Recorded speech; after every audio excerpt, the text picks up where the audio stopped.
Upin, kita disuruh Kak Ros ke supermarket. Mau beli apaan di supermarket? Kita disuruh beli daging ayam. Kak Ros mau bikin ayam goreng.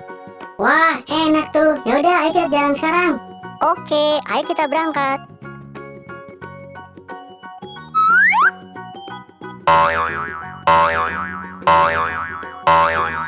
Nah, ayo Ipin, cepetan dicari daging ayamnya. Oke, Ipin cari.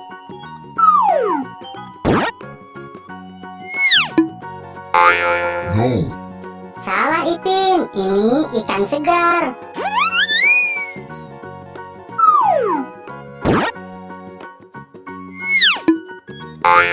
no, Masih salah, ini daging sapi.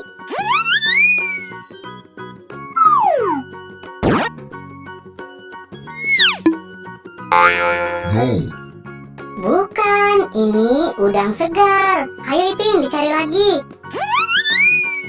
Oke, Ipin cari lagi.